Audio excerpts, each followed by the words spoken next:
Hello guys, welcome back to my channel Priya blogs. I hope কি তোমরা সবাই খুব ভালো আছো। তো গাইস, আজকে কিন্তু আমার একটা ফেভারিট জিনিস করতে যাচ্ছি, তো ভাবলাম তোমাদের সাথেও শেয়ার করি। তো দেখো, আজকে আমি করব আমড়া মাখা। আর তোমাদের কার কার আমড়া মাখা পছন্দ তোমরা কিন্তু অবশ্যই কমেন্ট করে জানাবে। তো এখন দুপুরবেলা, আর আমি কিন্তু মাখা টাখা যা কিছুই করি সব কিছু দুপুরবেলায় করি। তো দেখো, এখানে একটা সসপ্যানের মধ্যে জল নিয়ে নিয়েছি। আর বেশ কিছুদিন থেকে আমড়াগুলো ছিল, খাওয়া হচ্ছিল না, শরীরটা খারাপ হয়ে গিয়েছিল। তো চালতাগুলোও ছিল এর আগে ফ্রিজে, আর আমড়াগুলোও ছিল। তো ভাবলাম যে আজকে আমড়াগুলো মেখে নেওয়া যাক। তো দেখো, এখানে আমি এখন আমড়াগুলো ছুলে নিচ্ছি। আর আমড়া কিন্তু থেতো করেও করা যায়, আবার কেটেও করা যায়।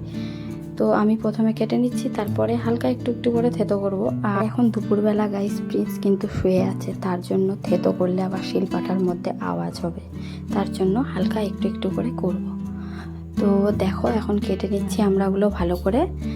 আর এখন কিন্তু বাড়িতে সবাই ঘরের মধ্যে শুয়ে আছে, সব কাজ কিন্তু কমপ্লিট। আর এখন আমি দুপুরবেলা আমড়া মাখা করছি, দেখো। তো তোমরা যারা যারা ভিডিও দেখছো গাইস, একটু ভিডিওটাকে লাইক করতে ভুলবে না, আর চ্যানেলটাকে কিন্তু অবশ্যই সাবস্ক্রাইব করতে ভুলবে না। আর পাশে থাকা বেল আইকনটি অলে প্রেস করবে, যাতে সবার প্রথমে ভিডিওটির নোটিফিকেশন তোমাদের কাছে চলে যায়। আর অনেকগুলো আমড়া ছিল গাইস, 10-12টার মতো, অনেকগুলো আমড়া এনেছিল। একদিন চাটনি খাওয়া হয়েছিল, তারপরে আজকে আমি 5টা আমড়া মাখছি।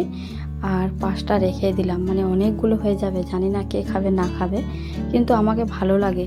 কিন্তু শরীরটাও বেশ খারাপ, তবুও ভাবছি আমড়াগুলো নষ্ট হয়ে যাবে, তার জন্যই মেখে নিচ্ছি। আর ভাবলাম যে তোমাদের সাথে শেয়ার করি। তো তোমরা দেখো, তোমরা কিন্তু এমনি করবে ট্রাই বাড়িতে, দারুণ টেস্টি লাগে। তো আমি বাড়িতে কিন্তু নিজে খেলে পরে আমড়া মাখা নিজে যদি খাই, তাহলে কিন্তু চিনি টিনি ইউজ করি না। আজকে যেহেতু বাবা খাবে বলে, একটু মা খাবে, তার জন্য একটু চিনি টিনি দিব আজকে, মাখবো যে। তো আমরা কিন্তু বেশি টক হয় না, এমনিও খাওয়া যায়, ভালো লাগে। তো দেখো, এখন ছুলে নিচ্ছি ভালো করে, আর ধুয়ে নিচ্ছি ভালো করে, তারপরে থেতো টেতো করবো। আর আজকে লেবুর পাতা দিয়ে করবো গাইস। আর একটা কথা কি জানো তো গাইস, আগে কিন্তু আমি যখন বিয়ের আগে, বিয়ের পরেও কিন্তু ডেলি একদম টক খেতাম, ডেলি। তারপরে প্রিন্স হওয়ার পরে কিন্তু অনেক দিন আমার টক বন্ধ ছিল, তারপর থেকে কিন্তু একটু কম কম করে টক খাওয়া হয়। আবার কিন্তু এখন খুব ধরেছি টক খাওয়া, তবুও কিন্তু আগের তুলনায় অনেক টক কম খাচ্ছি। আর দেখো গাইস, এদিকে আমরা কিন্তু কাটা কমপ্লিট গাইস। তো আমরা কাটার পরে গাইস, এখন বাড়ির বাইরে এসেছি একটু লেবুর পাতা নিতে। তো দেখো, আমাদের বাড়ির বাইরে লেবুর গাছ আছে, তো এখান থেকে কয়েকটা পাতা তুলে নিয়ে এখন তারপরে বাড়িতে গিয়ে মাখা করব। তো চলো, কয়েকটা পাতা তুলে নিলাম, আর লেবুর পাতা তোলাও আমার হয়ে গেল। তারপরে ভালো করে লেবুর পাতাগুলো ধুয়ে নিয়ে এখন চলে এসেছি গাইস, দেখো, রান্নাঘরে। আর এখানে শিলপাটাতে একটু করে শুধু থেতো করে নিচ্ছি আমড়াগুলো, একটু করে, খুবই আওয়াজ হচ্ছে। আর প্রিন্স কিন্তু কেবলই শুয়েছে, তার জন্যই দেখো কয়েকটাই করেছিলাম, শুধু বেশি করা যায়নি। কিন্তু গাইস, বেশি করে থেতো করলে সবগুলোই ভালো লাগতো বেশি, কিন্তু এখানে কিন্তু খুব আওয়াজ হচ্ছিল, আর প্রিন্স শুয়েছিল বললাম যে, তার জন্য আমি কয়েকটা শুধু করলাম আস্তে আস্তে। আর দেখো, এখানে 3টা কাঁচা লঙ্কা নিয়ে নিয়েছি, তো 3টা কাঁচা লঙ্কাও এখানে একটু করে থেতো করে নিচ্ছি।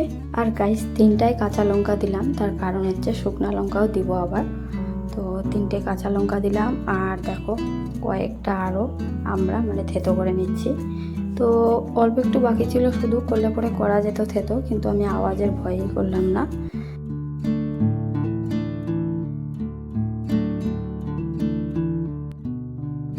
তো গাইস দেখো, এদিকে আমার আমড়াগুলো কিন্তু থেতো করা কমপ্লিট, অল্প একটু করলাম, আর অনেকগুলো কিন্তু বাকি ছিল গাইস। তারপরে এখানে দেখো, লেবুর পাতাগুলো ধুয়ে দিয়ে দিলাম।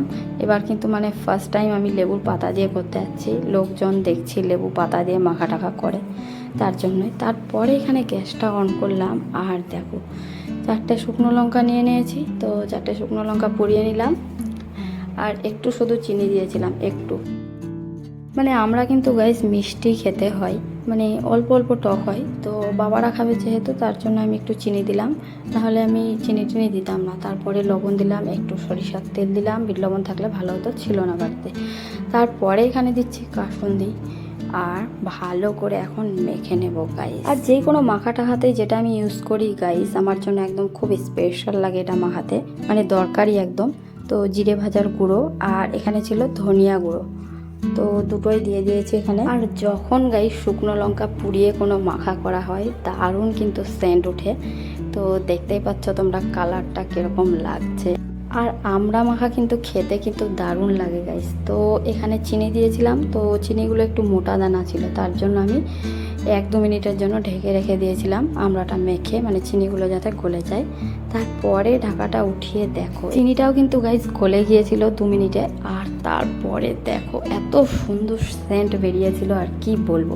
তো সবাইকে দেওয়ার পরে এদিকে দেখো ফাইনালি এখন আমি বসে পড়েছি খেতে। আর গাইস এত টেস্টি হয়েছিল আর কি বলবো, দারুণ দারুণ একেবারে। তোমরা না এরকম বানিয়ে খেলে কিন্তু খুবই মিস করবে। তো এখানে কিন্তু আমি খুব তাড়াতাড়ি কিন্তু খেয়ে নিয়েছিলাম গাইস, মানে প্রিন্স শুয়েছিল আর প্রিন্স কিন্তু উঠে গিয়েছিল, তো আমি একদম মিনিটের মধ্যে শেষ করে দিয়েছিলাম আমড়া মাখাটা। আর আমাকে আগে থেকেও কিন্তু আমড়া মাখা খেতে খুব বেশি ভালো লাগে। তো টক মিষ্টি মিষ্টি আর ঝাল ঝাল করছিল, একটু ঝাল কিন্তু খুব হয়েছিল আমড়া মাখাটা। আর বাবা আর মাও খেয়ে জানালো খুবই ভালো হয়েছে আমড়া মাখাটা। তোমাদেরকে গাইস বলে দিলাম আমড়া মাখাটা জাস্ট দারুণ হয়েছিল, তোমরা অবশ্যই ট্রাই করবে বাড়িতে। আর আমরা রাটিটা খেতে কিন্তু দারুণ লাগে গাইস। তো চলো আজকের মতো ভিডিওটা এখানে শেষ করি, বাই।